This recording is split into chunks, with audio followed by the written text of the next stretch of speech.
Bismillahirrahmanirrahim. Assalamualaikum warahmatullahi wabarakatuh.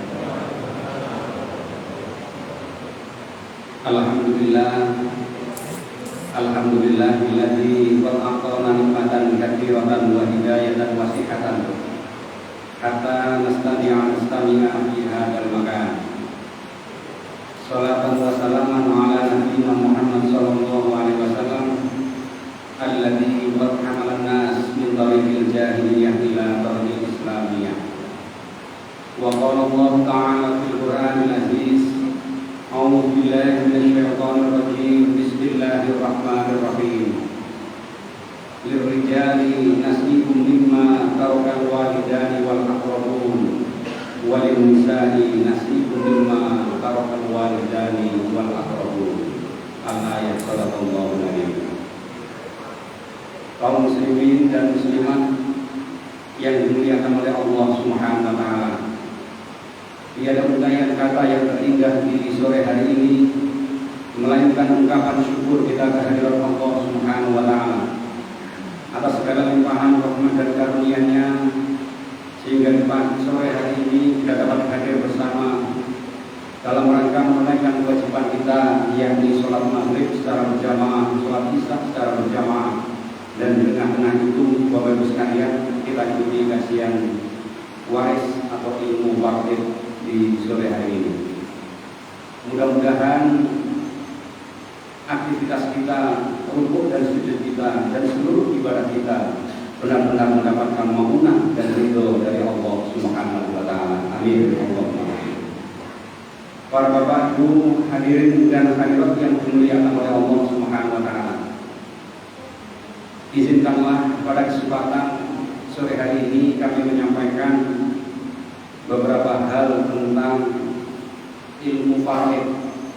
Ilmu faraid ini adalah merupakan ilmu yang jarang dipelajari oleh seseorang di beberapa masjid, kecuali di pondok pesantren. Ilmu faraid ini sangat aneh dan kadang jarang sekali orang mau memahami ilmu tentang waris ini. Bapak Ibu sekalian yang dimuliakan oleh Allah, sebetulnya ada 3 kunci di dalam mempelajari ilmu waris atau ilmu faraid itu. Yang pertama, kuncinya adalah berapakah jumlah keluarga atau orang-orang yang berhak menerima waris, atau dalam bahasa ilmu waris disebut dengan zawul furuz atau keluarga dekat yang berhak menerima waris.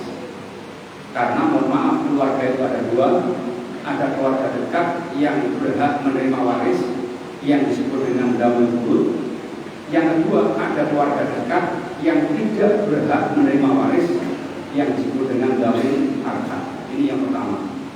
Kemudian yang kedua, Bapak Ibu sekalian yang dimuliakan oleh Allah, setelah kita tahu siapa saja yang berhak menerima harta waris, kemudian yang kedua, Bapak Ibu sekalian, kita harus tahu cara menghitungnya. Ini, kalau menghitungnya salah, ya sudah bahaya. Ini dunia akhir ketemunya nanti balasannya. Kemudian yang ketiga, Bapak Ibu sekalian, adalah berapa jumlah harta yang bisa diwariskan. Ini penting. Kalau nomor 1 lengkap, nomor 2 bisa, si ketiga hartanya tidak ada, apa yang mau diwariskan? Angel, angel. Jadi tidak bisa. Ketiga-tiganya ini harus melengkapi. Jadi saya ulangi lagi, berbicara tentang waris ini memang, mohon maaf sekali lagi, jarang dipelajari. Mungkin kita kurang semangat untuk mempelajarinya. Para ustadz-ustadznya juga kurang semangat mempelajari waris gitu ya. Ya di samping juga tidak banyak orang yang belajar tentang waris. Maka Bapak Ibu sekalian, 3 kunci ini harus kita miliki. Yang pertama, siapa yang berhak menerima waris dari unsur keluarga. Yang kedua, bagaimana cara perhitungannya. Dan yang ketiga, berapa jumlah harta yang bisa diwarisi. Karena harta si orang yang meninggal dunia ini belum tentu semuanya diwarisi, tapi harus ada beberapa hal yang harus diselesaikan dulu, termasuk hutang dan lain sebagainya. Nah, Bapak Ibu sekalian yang dimuliakan oleh Allah, di beberapa masjid, terutama di Sidoarjo ini, belajar waris tidak cukup 30-40 menit. Saya ngaji waris di Sidoarjo itu ada, kalau nggak salah mohon maaf 8 masjid. Dan ada yang hampir 2,5 tahun belum selesai belajar waris itu. Ya mungkin nanti kita selesaikan ya bagaimana caranya dalam waktu 30 menit atau 40 menit ini kita bisa belajar bersama. Kalau nanti belum selesai, sudah pun ada isya, monggo nanti bisa diskusi bersama setelah sholat isya. Baik Bapak Ibu sekalian yang dimuliakan oleh Allah, saya kira tidak perlu saya jelaskan di sini. Dari kata faraid itu jamak dari kata faridotun, ya, artinya takdir, ketentuan dan kewajiban. Al-Baqarah 237. Coba nanti kita lihat lagi. Allah berfirman, "A'udzubillahi minasyaitonirrajim. Wa in talaqtumuhunna min qabli an tamassuhunna wa qad faradtum lahunna fariidatan." Nah, ini dalam fariidatan ini, kalimat fariidatan ini adalah kalimat yang diambil dari kata faraid. Fariidatan itu artinya adalah ketentuan kewajiban. Artinya bagaimana? Bagi seorang laki-laki yang ingin menceraikan istrinya, ya, yang ketika dia menikah qabla an tamassuhunna, belum pernah disentuh sama sekali, belum didemek belas, maka ketika dia memberikan mahar, itu maharnya boleh diberikan, ketentuannya itu fanisfu ma faradtum, setengah dari apa yang dia berikan, boleh. Jadi wis dikekno dijaluk maneh setengah gak apa-apa.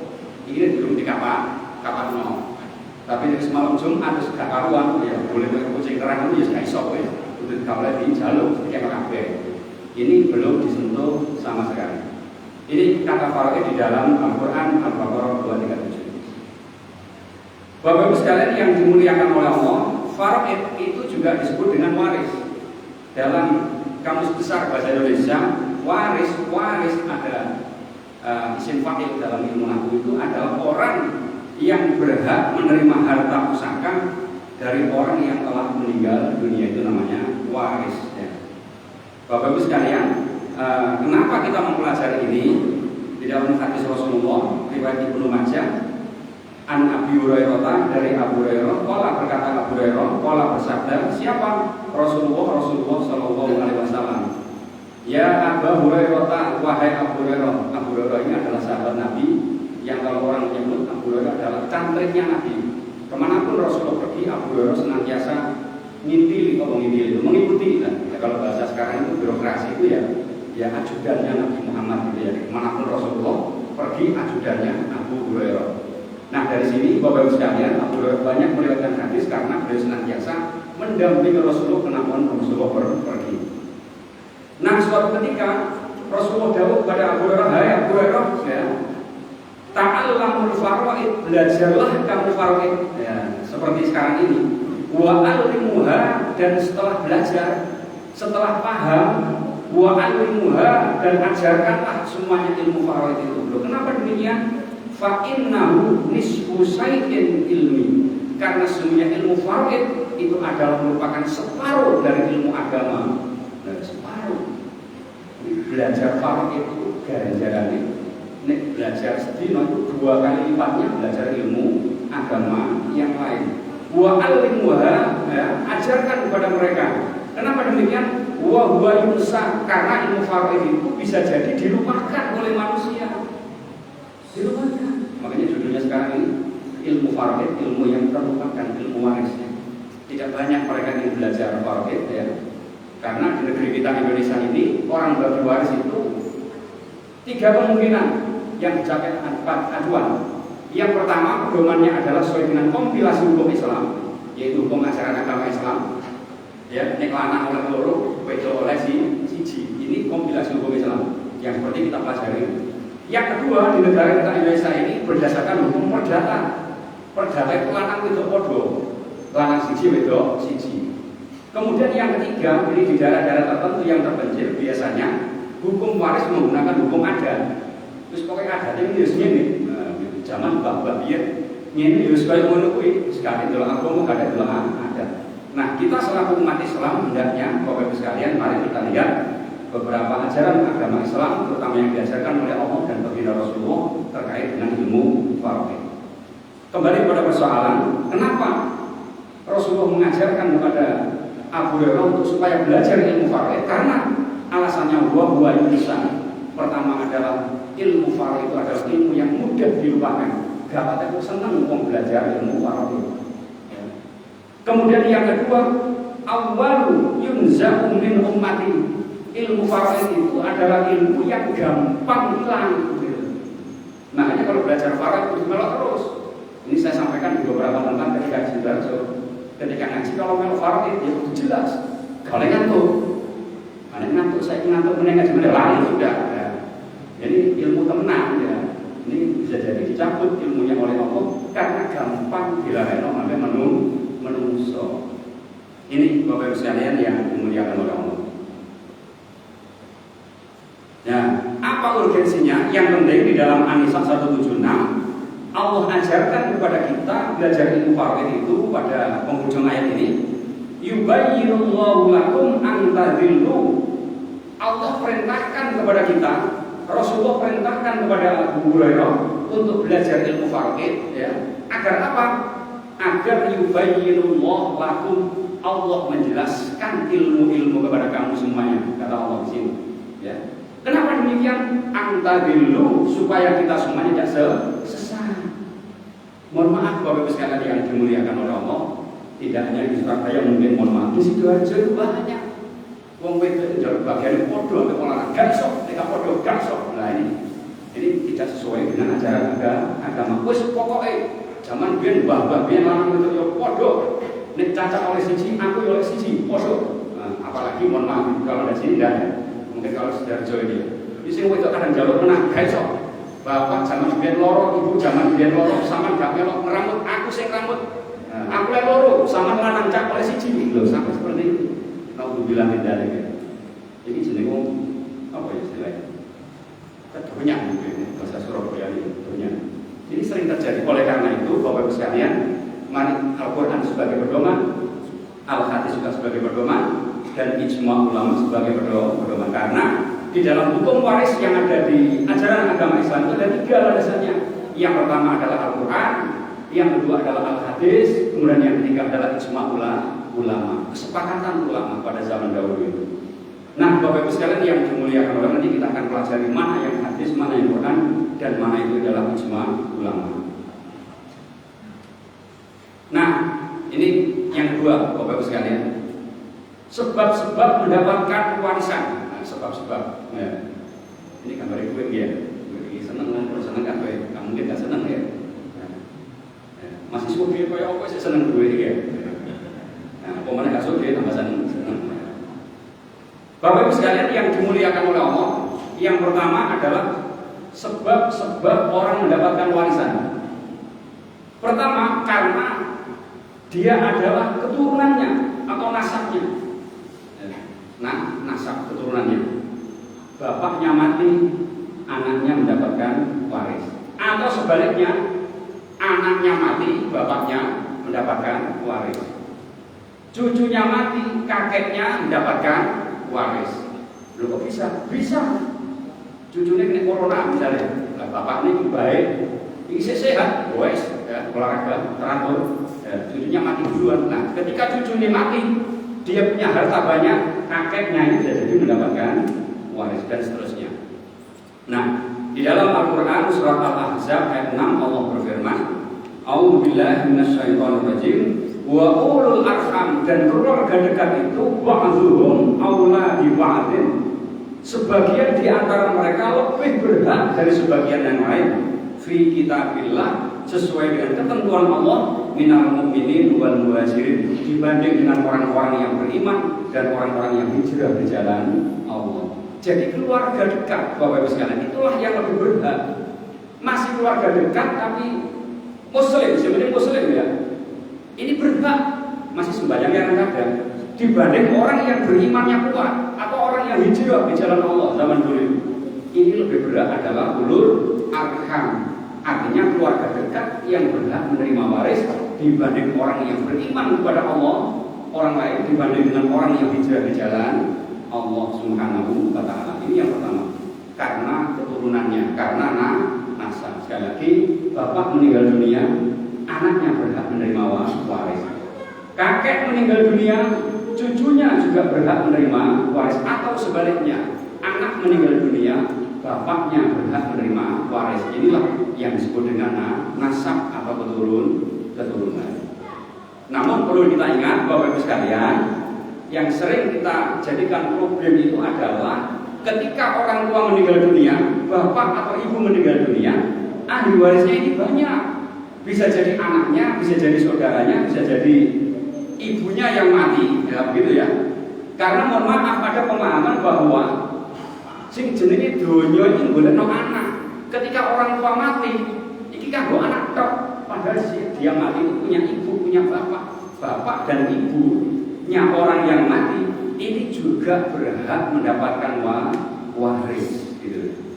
Begitu Bapak Ibu sekalian. Jadi ada pemahaman yang masih ono bapak sing mati, ono ibu sing mati, sepanjang dia itu mati meninggalkan anak, yo harta itu kedua anak. Tidak, bapak ibulah juga berhak menerima waris. Kalau dalam ilmu agama, ilmu waris, ketika orang meninggal dunia, dia punya anak, dia punya bapak, punya ibu, maka bapak dan ibu mendapatkan bagian seperempat. Nah, nanti kapan-kapan kita jelaskan kalau ketemu lagi. Baik Bapak Ibu sekalian, ini yang pertama. Yang kedua adalah karena walak. Walak itu adalah orang yang memerdekakan budak. Jadi ke zaman sekarang tidak ada, ini zaman Rasulullah ya. Jadi Rasulullah bersabda di dalam sebuah hadis riwayat Imam Bukhari, innamal wala'u liman ittaqa. Sesungguhnya harta waris milik budak itu adalah ittaqa, orang yang memerdekakan budak. Memerdekakan budak. Contoh misalnya Bapak Ibu sekalian, ada budak ya, setelah bekerja sekian puluh tahun, karena dia pekerjaannya bagus, tugas-tugasnya juga selesai dengan baik, akhirnya tuannya menyampaikan kepada budak, besok mulai tanggal 1 Maret 2022, karena tugasmu bagus, pekerjaannya bagus, kamu saya merdekakan budak. Nah, alhamdulillah Maret tahun 2022 budak merdeka. Tidak lama Bapak Ibu sekalian, budak karena merdeka, dia punya harta banyak. Emas, harta karun yang 1 bulan 2 bulan, setahun akhirnya dia mati karena dia banyak hartanya, makan enak-enak, akhirnya diabetes, ya, matilah dia si budak. Nah, karena Bapak Ibu sekalian, karena budak ini punya banyak harta, maka si orang yang memerdekakan budak ini dia berhak menerima warisan dari harta yang dimiliki oleh budak.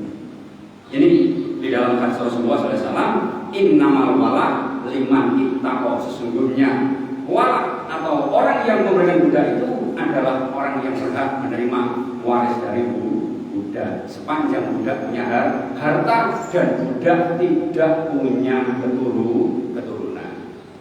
Baik Bapak Ibu sekalian, kemudian yang ketiga, ya, sebab-sebab orang mendapatkan warisan ini yang ketiga adalah karena perkawinan atau karena pernikahan. Di dalam Al-Quran surat An-Nisa Bapak Ibu sekalian, tepatnya pada ayat yang ke-12, A'udzubillahi minasyaitonirrajim, walakum nisfu ma taraka azwajukum illam yakun lahun walad. Dan bagi kamu suami, walakum, bagi kamu suami, nisfu mendapatkan separuh, ya, ma taraka azwajukum dari apa yang ditinggalkan oleh istri-istri kamu, ya. Azwajukum, ya. Jadi double, azwajukum, istri-istri kamu. Bapak itu kan bagi orang yang punya 2 istri. Kalau 1 istri nggak apa-apa, sama. Ya, kalau zaman Rasulullah kebetulan punya banyak istri, akhirnya disebutkan azwajukum. Ya. Illam yakul lahum walad, jika tidak punya anak.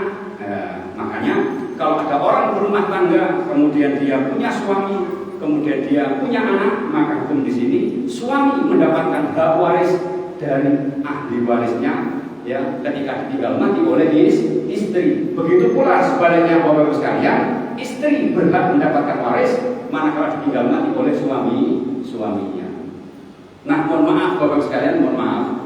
Dalam hidup dan kehidupan kita di Indonesia ini, ketika suami meninggal dunia, istri sendirian, dia tidak punya anak, dia punya saudara, maka mohon maaf hartanya kedua saudara. Ini salah sebetulnya. Nah, bagaimana yang benar?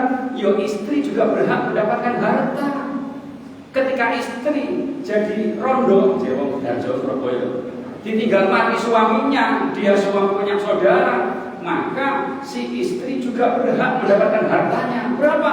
Yaitu ketika dia tidak punya anak, mendapatkan bagian 1/4 dari harta yang ditinggalkan oleh suami. Ini yang sering terjadi, mohon maaf. Saudara ini gagai. Dia bilang kepada si janda tadi, Mbak, sama kan bojone Caca kan harus mati, sama kan gak ada anak, Mbak. Ya hartanya kedua aku, Mbak. Aku kan dulu Caca. Tidak bisa. Kasihan, Mbak ya. Wis rondo, gak boleh harta warisan. Mohon maaf ya. Nah, oleh karena itu Bapak Ibu sekalian, inilah yang ketiga alasannya kenapa?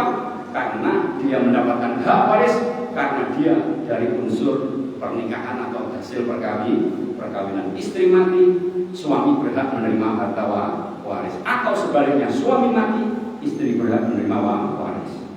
Namun demikian Bapak Ibu sekalian, ya, min ba'di wasiyatin yusini biha audain, sebelum dibagi waris harus diselesaikan dulu hutang-hutangnya, janji-janjinya dan lain sebagainya.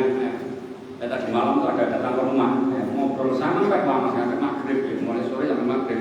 Ya ngomong masalah waris ini, ya kira-kira sampai dulu ya setelah mas sama sing ngalah, dulu sampai itu dialog ini yo bisa dikompromikan. Kalau tidak bisa ya bawa ke pengadilan agama. Ya duwe akeh, dunya nek dapat yo. Oh bukan dapat itu. Dapatnya ono wis usah diselesaikan. Persaudaraan saja untuk yang tidak dapat. Sudah 1 juta, 10 juta, harus usah. Ratusan juta, ya monggo. Saya bisa bantu karena saya belum pernah bekerja di peradilan agama. Bapak Ibu sekalian, ini yang ketiga. Sebelum dilanjut, ada pertanyaan? Apa pertanyaan belakang? Monggo silakan. Ada pertanyaan? Lanjut dulu. Ya, lanjut dulu ya. Oke. Kemudian yang kedua, Bapak Ibu sekalian yang dimuliakan oleh Allah, tadi orang yang berhak menerima ya. Yang kedua sekarang ini adalah orang yang tidak berhak menerima, sehingga berhak menerima. Apa? Yang pertama adalah, mohon maaf, adalah non-muslim. Non-muslim. Ada dalam satu keluarga, bapaknya Islam, anaknya non-muslim, apakah Kristen, Hindu, Buddha dan seterusnya, pokoknya Islam. Nah, Bapak Ibu sekalian, secara agama Islam, maka ketika bapaknya yang muslim kemudian mati, anak-anaknya ini non-muslim, maka dia tidak berhak menerima harta waris karena dia tidak muslim. Nah, lalu bagaimana hartanya si mayat tadi itu karena dia tidak ada ahli warisnya? Kata Rasulullah SAW, ana man la warisalah, sayalah yang berhak menerima waris. Saya maksudnya di sini adalah unsur sabilillah atau disebut dengan unsur baitul mal. Jadi kalau Bapak Ibu sekalian ada orang mati kok tidak ada ahli warisnya, donyone sangat berat, maka yang berhak menerima waris adalah baitul mal. Jadi berdasarkan hadis Nabi, ana man la warisalah, sayalah yang berhak, saya di sini adalah baitul mal. Rasul mewakili baitul mal bagi orang yang meninggal dunia hartanya banyak, sementara dia tidak punya ahli waris, maka ahli waris itu diserahkan kepada baitul mal. Ada yang berpendapat Imam Syafi'i, manakala tidak ada ashabul furud atau dzawul furud, keluarga dekat yang tidak berhak, yang berhak menerima, maka yang berhak yang lain adalah dzawul arham, keluarga dekat tapi tidak berhak menerima. Siapa dia? Ada 10 orang yang tidak berhak menerima. Apa saja? Kapan-kapan nanti panjang saja. Nah, Bapak sekalian, ini non-muslim ya. Begitu pula sebaliknya, Bapak Ibu sekalian, kalau anaknya non-muslim, bapaknya muslim, ketika anaknya mati, orang tuanya yang muslim tadi tidak berhak menerima waris dari anaknya. Rasulullah bersabda dalam hadis Bukhari, la yarisul muslimul kafir walal kafirul muslimah. Tidak berhak orang muslim ya mewarisi kepada orang kafir, begitu sebaliknya orang kafir tidak berhak mewarisi hartanya orang muslim. Ini dibalik hadis riwayat Bukhari. Atau orang murtad, Bapak Ibu sekalian. Jadi beda ya, mohon maaf. Non muslim dengan murtad beda. Kalau non muslim memang sejak awal dia lahir procot, itu non muslim juga, agamanya beda. Loh, apakah ada? Oh ada. Ya di Sidoarjo itu ada orang yang agamanya macam-macam. Satu rumah itu bapaknya Islam, ibunya Hindu, anaknya masih Buddha. Sing anaknya nomor 3 Kristen, jadi ono 5 agama itu, ono kabeh sak omah. Ya aneh gitu ya. Indah mungkin ya, apa istilahnya dalam bahasa sekarang ya namanya apa? Pluralisme gitu ya, atau apa istilahnya monggo. Nah, bagaimana tidak bisa? Agama apapun selain Islam dia tidak bisa. Nah, kembali kepada persoalan, termasuk juga orang yang murtad keluar dari Islam. Contoh misalnya bapak, ibu, dan anak awalnya Islam, ya. Kemudian setelah remaja-remaja yang menjadi dirabi, dinikahi oleh orang non-Muslim, asalnya Islam, dirabi Cino misalnya, ya, mungkin karena gandeng di Cino yang ngomong, kayak aku ini kurang gandeng aneh, Cino nih, ya, makanya, ya. Akhirnya dinikahlah mereka sepakat, akhirnya dia keluar dari Islam menjadi orang murtad. Nah, ketika orang tuanya mati, dia dalam posisi murtad seperti ini, sementara orang tuanya agamanya Islam, mohon maaf Bapak sekalian, maka anak yang murtad tadi tidak dicinoan ini tidak berhak mendapatkan waris. Nah, bagaimana caranya? Ini bisa mendapatkan sesuatu yang pertama, bisa jadi mendapatkan hibah. Ya, kan tidak dapatkan ya, bisa hibah. Ada lagi dengan cara wasiat sebelum mati boleh. Wasiat itu kepada orang Muslim, non Muslim boleh. Kepada keluarga, selain keluarga boleh. Wasiat itu boleh. Namun Bapak Ibu sekalian, kalau wasiat itu diberikan kepada ahli waris, maka ketika orang tuanya mati, maka harta wasiat itu harus dihitung bersama dengan harta waris. Ya gitu. Ya kebetulan yang kemarin tanya ya diskusi dengan saya di rumah ya masalah ini. Jadi ada orang punya 3 anak, yang satu meninggal dunia, satu wedok, satu lanang. Nah, perempuan ini dulunya pernah mendapatkan hibah dari orang tuanya. Nah, orang tuanya ini memberikan hibah 1 rumah, sementara ada 1 rumah lagi. Nah, bagaimana cara menghitungnya? Rumah yang dihibahkan ini harus dihitung dengan harta waris yang lain meskipun sudah pernah dihibahkan. Ini Bapak Ibu sekalian yang dimuliakan oleh Allah, di dalam kompilasi hukum Islam pada pasal 112 sesungguhnya orang yang mendapatkan hibah dari orang tuanya sementara dia berhak menjadi ahli waris, maka harta hibah itu harus dijadikan satu, dihitung bersama dengan harta waris yang lain. Ini yang kedua. Bapak Ibu sekalian, nah sekarang yang kedua apa? Yang kedua adalah orang yang tidak berhak menerima waris. Yang kedua adalah pembunuh. Nah, baik pembunuh secara sengaja, pembunuh sengaja itu direncanakan yang hidup waris. Nek paten ini loh Pak, akhirnya paten itu teman bapak nih. Nah, ini pernah terjadi ya di Surabaya, kira-kira 2 tahun yang lalu saya macam di Metropolis itu ya. Anaknya sudah rumah tangga, mungkin kepepet duit ya. Pak, nah hidup waris itu. Nah, aku berapa sih urip mau hidup waris? Wes nek hidup tak paten Pak, lah akhirnya itu teman begini paten. Paten itu.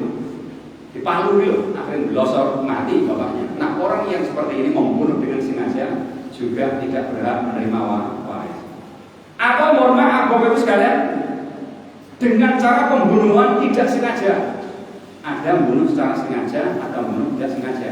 Contoh misalnya ada suami istri menikah, pada sugene.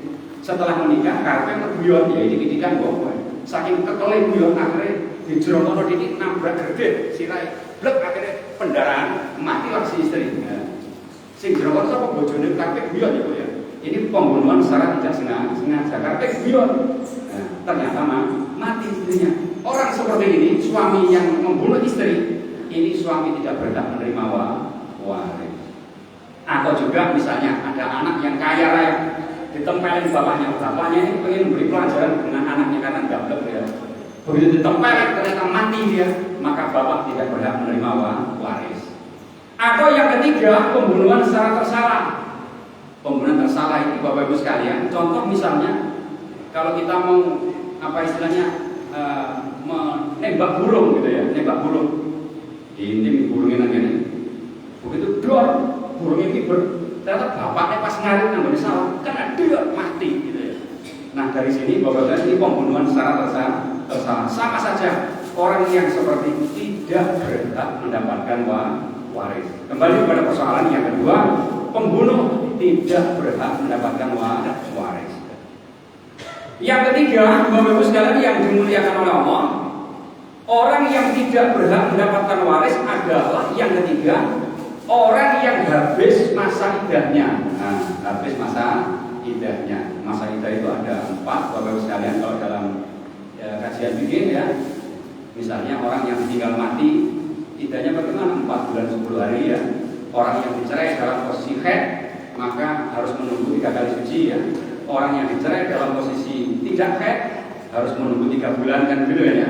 Dan kemudian orang yang ditinggal mati, orang yang dicerai karena mati dan dia posisi hamil atau perceraiannya karena hamil, maka dia harus menunggu masa iddahnya sampai dia lahir bayinya tadi itu, sampai nifasnya selesai, itu baru kemudian habis masa iddah.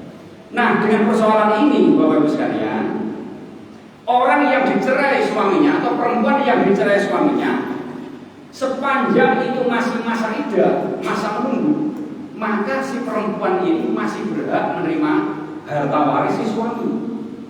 Contoh misalnya Bapak Ibu sekalian yang dimuliakan oleh Allah, ada lagi perempuan menikah, ya ternyata dalam pernikahannya nggak lancar, gegeran, akhirnya jatuhlah talak. Apakah talaknya dijatuhkan suami atau kan istri mengajukan ke pengadilan agama, jatuhlah talak tadi itu Bapak Ibu sekalian. Nah, setelah selesai jatuh talak, contoh katakan si istri ditalak suami tadi itu, dia pada posisi haid, maka dia harus menunggu 3 kali suci kan begitu ya. Nah, ternyata baru 2 kali suci si suami ini kena COVID mati, maka si mantan istri ya, karena masa iddahnya masih berlaku, masih bisa menerima harta waris. Masih ukuran sedino Bapak Ibu sekalian. Entah masa iddah itu meneh, bojone saiki mati, maka si mantan istri berhak menerima harta waris dari mantan suami tadi itu.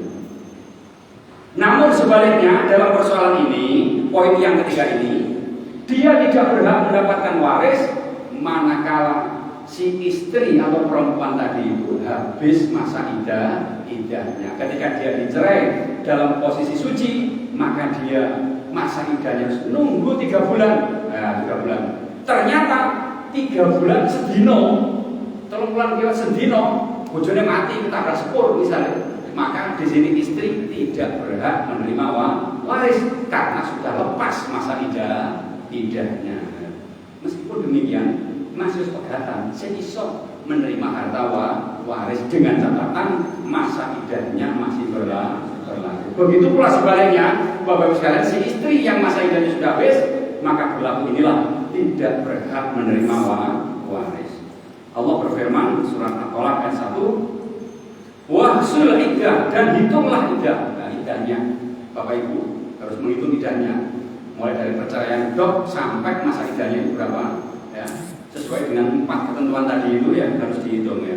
Wattaqullah, dan takutlah kamu kepada Allah Rabbukum, Tuhan kamu. La tukhrijuhunna, janganlah kamu mengeluarkan, janganlah kamu mengusir istri kamu itu min buyutihinna, dari rumah-rumah mereka, wala yakhrujna illa ayyatina bi fahishatin mubayyinah, dan janganlah sekali-kali kamu mengusir dia, mendorong dia untuk pergi, kecuali dia mendatangkan perbuatan-perbuatan yang fahsyah, selingkuh dengan orang lain, itu baru boleh pergi. Artinya apa Bapak Ibu sekalian? Sepanjang masa iddah ini masih ada, istri yang ditalak suami tetap boleh tinggal di rumah itu, gitu loh ya. Tetap boleh, ya, boleh. Bahkan menurut pendapat ulama Hanafiyah, itu masih boleh dicampuri hanya satu saja ya. Tapi yang lain tidak boleh karena sudah jatuh talak. Pendapat ulama Hanafiyah boleh sepanjang masa iddahnya masih. Oleh turunan pemain kita dilarang mengusir, kita usir, tidak boleh. Tidak. Bapak Ibu sekalian, pernah terjadi seperti ini. Saya pernah di Sidoarjo itu ada orang yang gegeran sama bojone lanang itu. Kemarin cerai di pengadilan agama, ternyata yang perempuan masih tinggal di situ, laki-laki masih jadi satu rumah. Ada orang, mohon maaf, saya waktu itu sebagai Pak RT. Pak RT, itu sudah 1 minggu cerai dengan istrinya. Kenapa Pak RT kok biarkan si orang itu masih tinggal bersama? Coba Pak RT, saya hitung 3 kali 24 jam. Kalau Pak RT tidak mengusir dia, saya akan bergerak ke warga. Akhirnya coba ayo kita ngobrol bareng-bareng bersama. Datang ke rumahnya. Bu, masa iddah sampai kapan? Ini Pak RT namanya dokter. Pak, mohon maaf, dalam konsep agama Islam, ini sepanjang dia masih belum habis masa iddah, dia berhak tinggal di rumah ini. Makanya ngaji Pak. Ya, itu seperti ini ya. boleh tinggal di situ. Makanya kita dilarang wala yakhrujna illa ayatina bi fahisatin mubayyinah. Kecuali si perempuan tadi itu selingkuh. Wis chatting-chattingan mbek pacare lah usir nae wis ya. Gitu. Bapak Ibu sekalian yang dimuliakan oleh Allah, yang keempat, orang yang tidak berhak menerima waris yang keempat adalah ibu atau bapak tiri atau bapak biologis. Ya. Yang di dalam surat An-Nisa, wali abawaihi likulli wahidin minhum as-sudus mimma taraka in kana lahu walad. Dan bagi kedua orang tua, ya, masing-masing mendapatkan 1/6 dari apa yang ditinggalkan in kana lahu walad jika yang mati punya anak. Yang disebut bapak dan anak ini adalah bapak kandung dan anak kandung. Sementara anak hasil adopsi, anak tiri atau anak biologis tidak berhak menerima harta waris. Anak tiri itu anak angkat dulu ya, atau anak hasil anaknya mantan dia menikah lagi dengan suami lain, dia ternyata punya anak, gitu. Nah, anaknya ini anak tiri istilahnya, atau anak angkat tidak boleh ya. Yang nomor 5 ini ya tidak boleh. Jadi kalau ada orang misalnya mohon maaf, ada orang berumah tangga dia tidak punya anak, suwe gak dia anak kerang-kerang tahun rumah tangga, sok dokter kono, dokter kene, alternatif kono, alternatif sik gak duwe anak, maka Bapak Ibu sekalian yang dimuliakan oleh Allah, dia ngangkat anak, maka anak yang diangkat ini tidak berhak mendapatkan waris dari bapak atau ibu angkatnya. Atau sebaliknya, anak ini mengangkat sebagai ibu atau ibu angkatnya. Ketika anak mati, ibu angkat, bapak angkat tidak berhak menerima waris. Nah, bagaimana solusinya? Solusinya adalah sebelum bapak atau ibu angkatnya mati, hendaknya mereka berwasiat kepada anak angkatnya supaya sebagian harta diberikan kepada anak angkat atau dihibahkan kepada anak angkat. Dengan catatan wasiat tadi itu tidak boleh lebih dari 1/3. Atau anak biologis, mohon maaf Bapak Ibu sekalian, anak atau bapak biologis itu begini. Ada orang yang anak muda sama-sama mudanya ya dibonceng ngalor ngidul gitu ya, akhirnya hamil lah dia. Tapi si perempuan ini di rumah dia ya, hamil ganti bojo ya, Maryam kan gitu ya. Ya tapi ini beda. Ketika masuk ke rumah, loh dek kamu kok bolak-balik muntah-muntah, ada apa? Ternyata dites dia positif lah dia. Loh dek ambil sopo dek? Waduh bingung nih. Akhirnya ambil kono. Itu akeh kudu siji lho kumpul kabeh, akeh sing gak ngaku. Nah, ngaku kabeh. Pancene wis iki sing ping 4, kula pun iseter, iki ping 3. Lah sing akeh sing kono. Nah, wong barat ajae misalnya gitu ya. Nah, akhirnya bagaimana wis gang sing ngaku kabeh, ternyata ada orang yang ngaku wis, Pak, saya siap menjadi calon dari anak ini. Akhirnya menikah dengan si perempuan tadi. Nah, apakah boleh orang yang hamil menikah? Boleh, pepet ya, di pengadilan boleh. Ya. Jadi kepepet oleh ya, boleh orang hamil dinikahkan dengan hasil pengadilan. Itu Bapak Ibu sekalian. Nah, Bapak Ibu sekalian, si laki-laki yang berani menikahi tadi itu, inilah yang disebut dengan bapak biologis. Ketika anaknya lahir, gede-gede nyambut gawe anak sukses, soge mati kena Covid sing anak iki maka bapak angkatnya tadi tidak berhak menerima waris atau sebaliknya. Kemudian yang terakhir, yang ke-6 di sini adalah budak.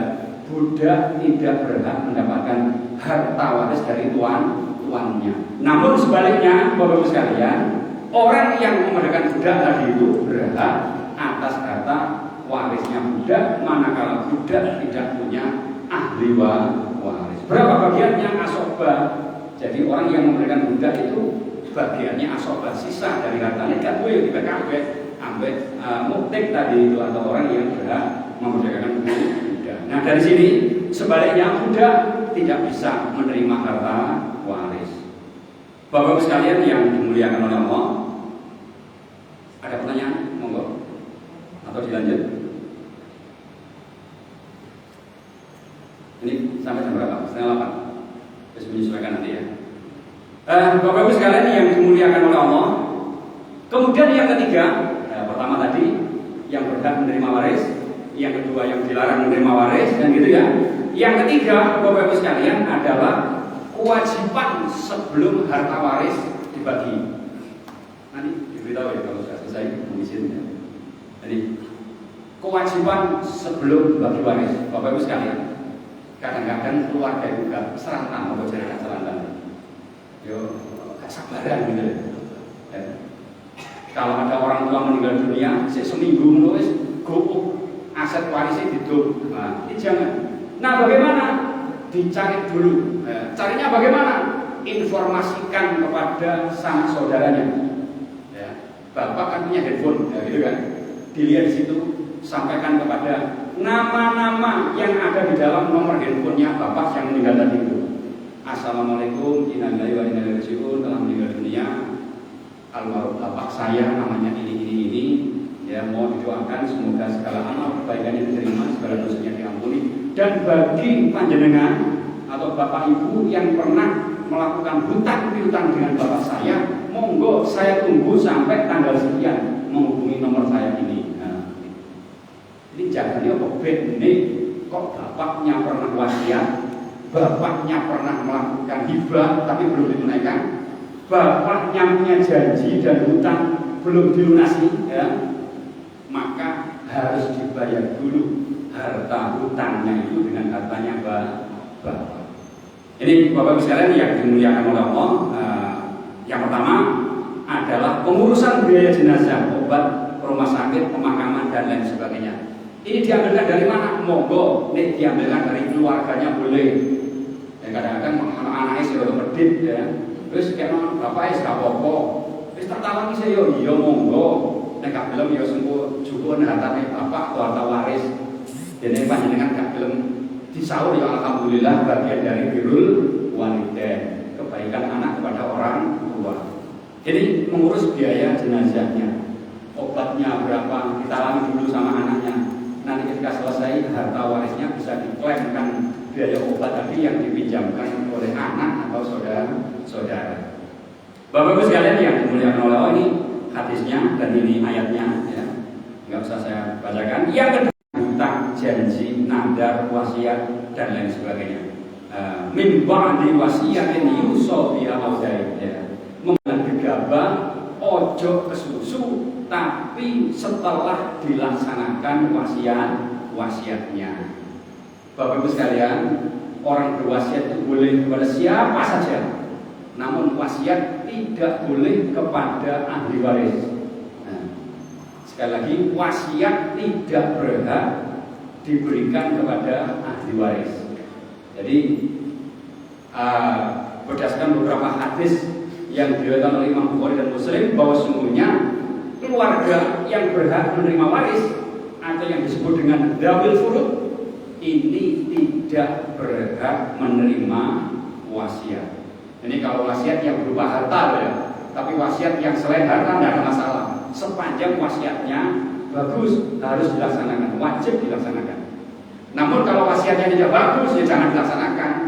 Contohnya, enggak bapak mati, kalau sebelah tegak ya ibu, nah itu tidak usah dilaksanakan, wasiatnya nggak bagus. Meskipun itu wasiat dari orang tua, mungkin saya jengkel yang ada tonggo ya, berarti nggak resek waktu di dunia itu. Pesan namanya, ibu nak, bapak mati partai dulu ya tonggo sing jenenge ibu. Ini wasiat tapi tidak bagus. Baik Bapak Ibu sekalian, sekali lagi hutang, janji dan lain sebagainya harus dilaksanakan dulu, baru kemudian dibagi hartanya sesuai dengan pembagian waris.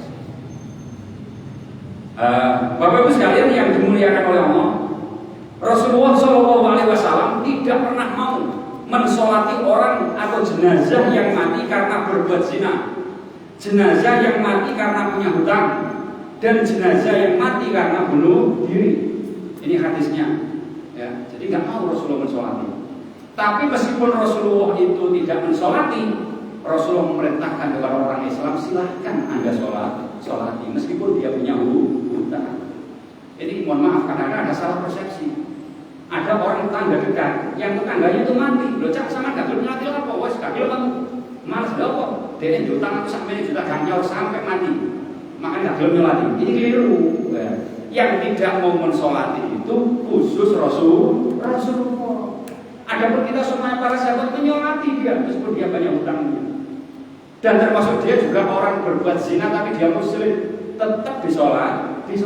Yang tidak mau nyolati itu Rasulullah khusus. Termasuk juga Bapak Ibu sekalian, orang yang bunuh diri tidak mau mensolati. Ya. Zaman Rasulullah itu begitu, banyak orang yang bunuh diri. Ya. Terus gampang terus tak bunuh diri. Soalnya apa? Mulai disolati Rasulullah, doanya Rasulullah itu mandi, sehingga dosa-dosanya dia bunuh diri itu diampuni oleh Allah. Jadi dulu begitu. Akeh wong zina ketika perang selesai dia banyak orang berzina. Begitu zina mati dia. Rasulullah tidak mau mensolati orang yang ahli zina.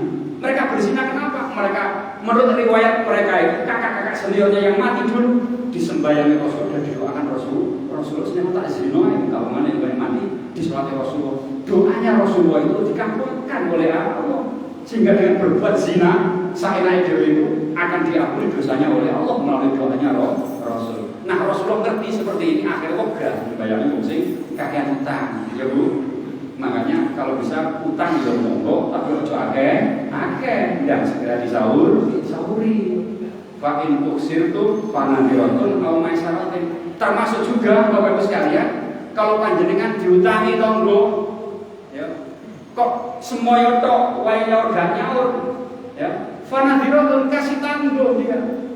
Bu ngapunten nggih saking boten saged nyaur bapake dereng angsal bayaran. Ulang ngaji nggih kapan dia kok ulang karo komoro maneh yo sepuro nggih au maisaroten aku ikhlaskan dia wis Pak Bu gak apa-apa wis sampean pek ae duwe nek ngono nek rene maneh utang maneh yo ngono Bu bagus utang maneh yo wis ngono kadang-kadang mohon maaf Bapak Ibu sekalian di situ sudah tidak nang ngene di situ aja itu ada utang nek 200 tok gegeran tonggo pek lho gak wae sampe mati. Nabi bilang ini dari gara-gara utang 200 gak nyaur gak kesopo. Nah ini persoalan kehidupan sehari-hari. Makanya bagaimana Allah mengajarkan kepada kita fa in tuksirtum dan itu jika tetangga punya hutang kepada kamu maka fanadiratun tangguhkanlah dia kalau dia tidak mampu. Nek sik gak mampu au maisarotin ikhlasno gampangno wis yuk cak wis gak usah nyaur ya wis kurangnya tak teman rezeki akeh wis ngono mau kapan-kapan nek sampean gak itu utang mana yo lah bagus ya. Nah ini sama itu betul. Ini Bapak sekalian yang dimuliakan oleh Allah. Ya ini bunuh diri. Kemudian yang ketiga Bapak sekalian yang terpenting ya, yang terpenting masukan berapa? 2 menit. Oh oke. Yang terakhir ya terakhir. Terakhir untuk sekarang ini ya terakhir sekarang ini. Kewajiban yang ketiga, Bapak Ibu sekalian yang dimuliakan oleh Allah, kita harus memisahkan mana itu harta yang diwarisi dan mana itu harta bersama. Awas ya, bahwa harta waris itu bukan harta semuanya. Harta waris atau harta yang dibagi itu adalah hartanya orang mati. Ya. Contoh misalnya Bapak Ibu sekalian, ada orang berumah tangga laki perempuan. Ya, ternyata dalam rumah tangga itu dia punya satu rumah, dia punya satu mobil. Ketika berangkat dari awal, podo-podo gak duwe-duwe, podo-podo melarate gitu ya. Nah, ketika yang laki-laki mati atau perempuan yang mati, setelah mati tidak punya harta apa-apa, yang mati itu tabungan yang gak duwe, biar warisan yang gak ono. Ketika berangkat menikah dengan berdua yang gak nggowo, ya maka tidak ada yang perlu diwarisi.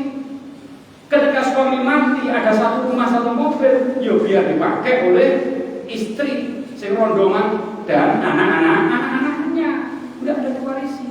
Yang diwaris di sini Bapak Ibu sekalian adalah hartanya orang mati. Contoh misalnya dalam rumah tangga sebelum menikah, si suami ini punya rumah 2, sak duwe rabi, dia malu, dia perlu papan. Nah, kemudian setelah menikah, dia juga mendapatkan warisan dari orang tuanya, tabungan 1 miliar. Begitu mati, si istri kalau, lu ternyata tabungannya bapak, nang rekening BCA 1 miliar, loh inilah yang diwariskan. Itu Bapak.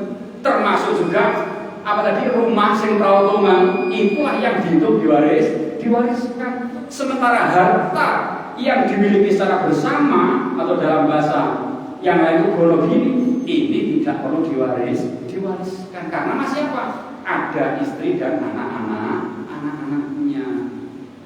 Rumah dan pakaian, tempat tinggal dan mobil itu adalah kewajiban suami kepada istri. Wa 'alal mauludi lahu rizquhunna wa kiswatuhunna bil ma'ruf. Kewajiban seorang suami memberikan makanan, minuman, tempat tinggal dan lain sebagainya. Itu adalah kewajiban suami kepada istri.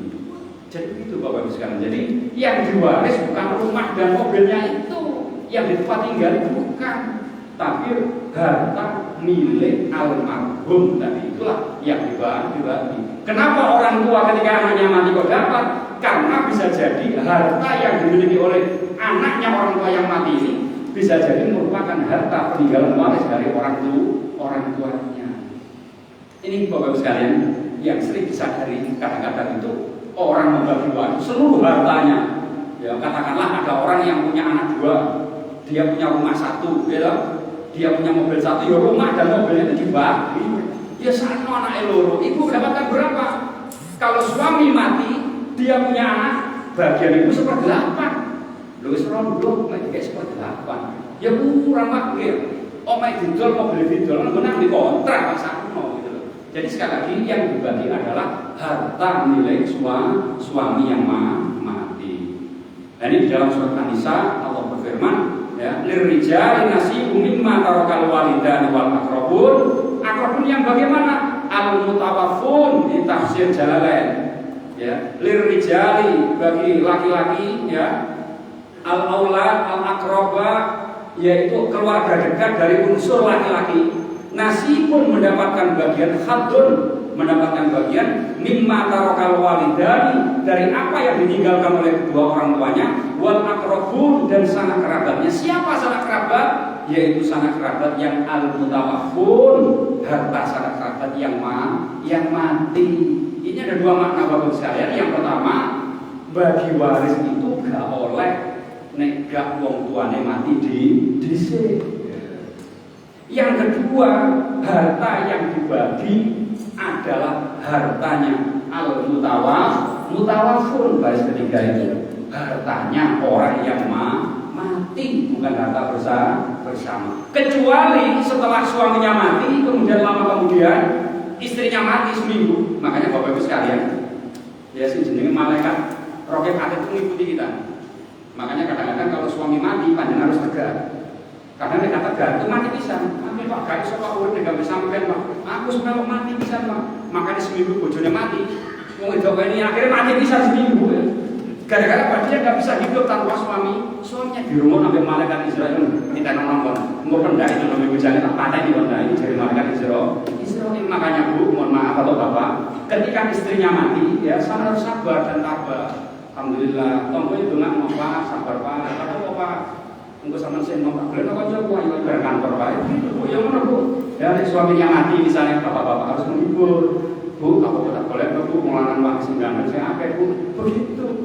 Jam aku gak iso kowe nek bisa sampean Pak, aku mau mati Pak. Di rumah malaikat Israil. Saya tendang buat fenomena tak cabut nyawamu seperti itu. Akhirnya setelah mati, seminggunya istrinya ikut mati.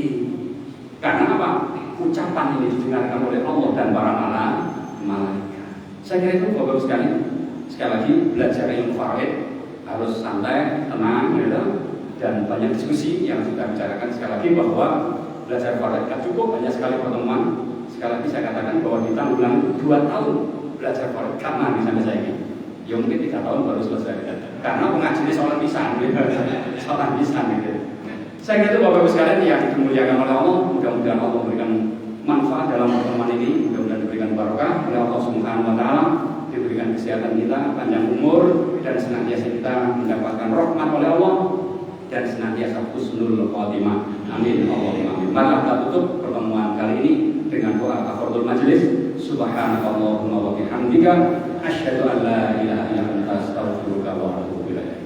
Terima kasih, mohon maaf kami akhiri. Assalamualaikum warahmatullahi wabarakatuh.